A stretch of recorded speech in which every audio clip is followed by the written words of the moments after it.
Nah, no, man, I want to know the man, God. Yeah, I want, man, fuck them characters. I want to know about that man.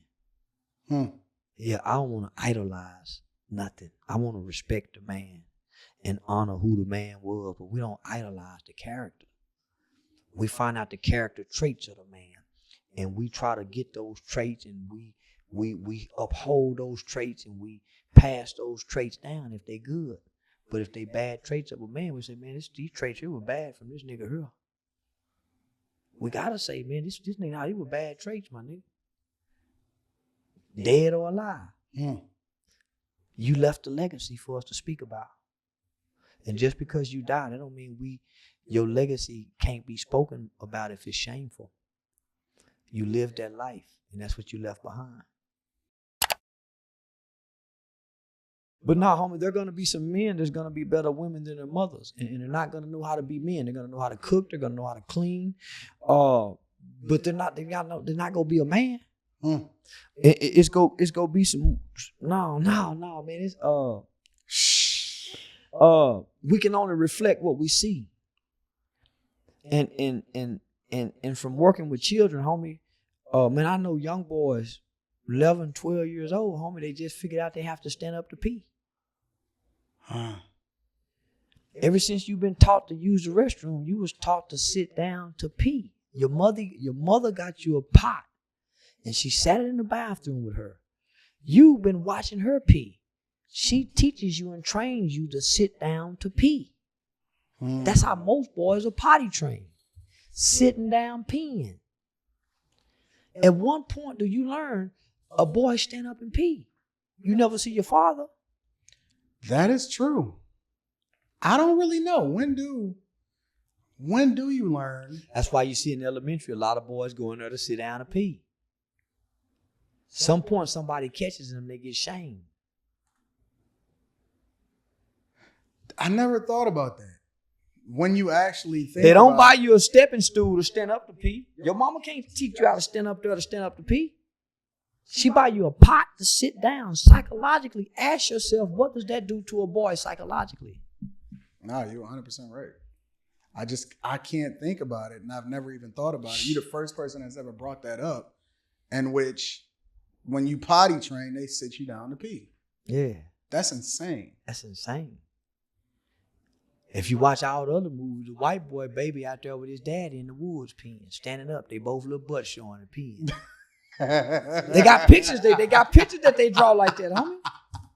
It is true. You are 100% correct. You are 1,000% correct. Things are being propagated to us, my nigga.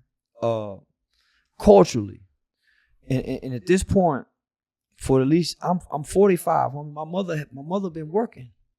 So who's been raising us? Culture, the Cosby shows, Different World, Different Strokes. So from all these movies, all these shows that we watch, we pick characters. Man, I wish that was my dad. Man, I wish me and my brother was like this. So as we grow older, because of our culture, we begin to base our lives off the movies we see. That's why when certain movies come out, The Woods, that's why as couples we watch them. Certain songs come out. We learn about Moet. Now we drinking Moet. Now we wearing Dob hats. We wearing Versace shirts. Now we know about Jacob watches. See, we don't learn this nowhere else but through our culture. Nigga, we don't know nothing about threesomes till they start telling us about it. That's everywhere now. Niggas didn't know nothing about monopoly. Niggas didn't know nothing about asking for two bitches. It was hard enough to get one. You had to lie. Yeah, you had to play. Now they want you to get two. So we're learning through this culture now. But we're not learning how to be developers. We're not learning how to be investors. We're not learning how to be builders. We're not learning how to create. We're not learning how to manufacture. We're not learning how to produce. Everything teaches us to ball till you fall, blow money fast. Fuck it. You only live once. But that's not a wise man. Mm-hmm. When DMX died, that's when I realized this culture ain't shit. Why you say that? I seen DMX in his reign. When they was on tour with Cash Money. It was Rough Riders, Cash Money. Yep. Nigga, I had front row seats to the show. Rita, did you go to that show? The Rough Riders Cash Money tour? I was 99, 2000, 99, 98, 99. Yeah. Man, probably one of the baddest motherfucking tours of our time. Mm-hmm. And DMX was a performing motherfucker. They had a motherfucking speaker box. Man, they climbed all the way up there. He was a performing motherfucker. Man, he reigned. And when he fell, they shamed him. All that love he got, nigga, when he was on top. Nigga, when he went to going to jail and doing this and doing that, and mug shots, they shamed him. Yeah, they did. Nigga, they talked about him. They would take pictures of him and videos of him in gas stations, make memes about him. I remember when he actually had on pink. They put him like in a pink jail jumpsuit or something like that. In Arizona. Man, they shamed him. But when he died, they loved him. He wasn't around to get the love. You can keep that love. He died with him You shaming. can keep that love, bro.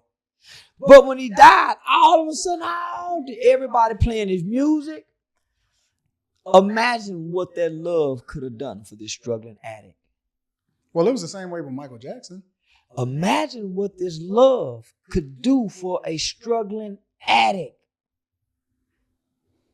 A fan see him, I love you, but they ain't giving you the love when they see you and you looking like this. Yep. You ain't getting the same love. You're right. But when I die, here come this love. But if you would have put that love on me when I was alive, it probably would have gave me one more day. Probably would have gave me one. Man, I need that love, homie, when I'm at my lowest. But they don't give you that love when you done been this high and got to come to your lowest. They laughing like a motherfucker. So that's when I realized this is bullshit, this culture. That's when it hit me, man, this character. They love DMX. That's why when Earl Simmons died, they played all DMX music. It wasn't nothing for Earl. They don't give a fuck about. They laughed at Earl. When Earl couldn't play DMX, when he couldn't put his Superman costume on, when Clark Kent couldn't turn into Superman, don't nobody love Clark Kent. They love Superman. DMX Superman. Earl Clark Kent. What if they would have gave Earl an album like they say DMX had an album? If they would have gave him one more album, they probably would have cleaned him up so he boom, boom, boom. No. That's insane. So it's easy for me to say, man, fuck DMX. That's a character. That's Superman. But man, Earl was struggling. Let's talk about Earl. Since y'all love DMX so much. Earl had 17 kids, homie. And DMX made all that money. Earl died broke with less than $10,000 in the bank. And that's insane. And his kids don't get nothing. Those people own all the rights and music to it. His kids. So can you imagine how 17 kids and one man, 14 probably resent him. He wasn't Earl. He was a struggling addict. And just imagine the shame that now I gotta feel because my daddy made all this money. Everybody know him as DMX, but man, here we are living like this. Imagine the shame they feel. But hey, we love DMX, y'all.